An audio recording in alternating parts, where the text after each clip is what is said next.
استعدت مصر للقاء البطل، وسعى أبناؤها إلى كل مكان يستطيعون فيه أن يروا الرجل الذي رفع هامتهم وأعلى كلمتهم بين ممثلي نصف سكان العالم.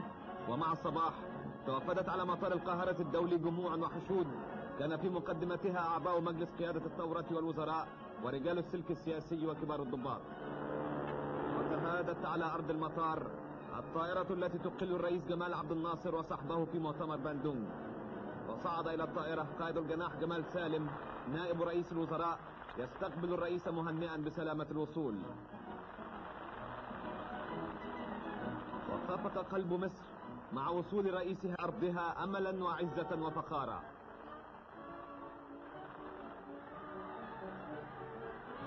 وعزفت الموسيقى السلام الجمهوري وأدت تحية للرئيس حرس شرف من طلبة الكلية الحربية.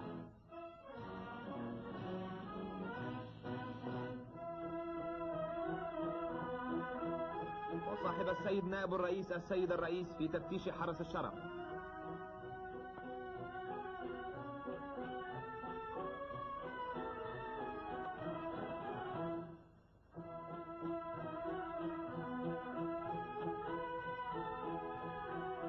ثم صافح سيادة الرئيس السادة أعضاء مجلس قيادة الثورة والوزراء ورجال السلك السياسي وكبار المستقبلين.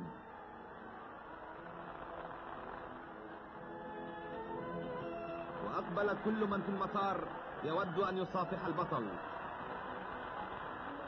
وتحرك الموكب الظافر من مطار القاهرة الدولي تحف به القلوب وتحيط به من كل جانب وهو في طريقه إلى دار رئاسة مجلس الوزراء.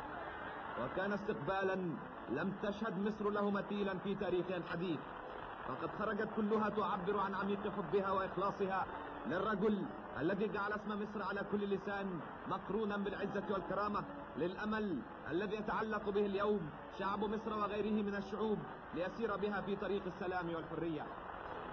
لقد عاد جمال عبد الناصر من رحلته في ربوع آسيا، فاستقبلته شعوب القارة الكبيرة كما يستقبله شعب مصر اليوم.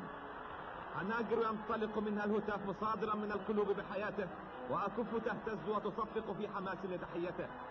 وكان الفناء الرحب المجاور لدار رئاسة مجلس الوزراء قد احتشد بالآلاف المؤلفة من أبناء الشعب تظلها السعادة والفرحة.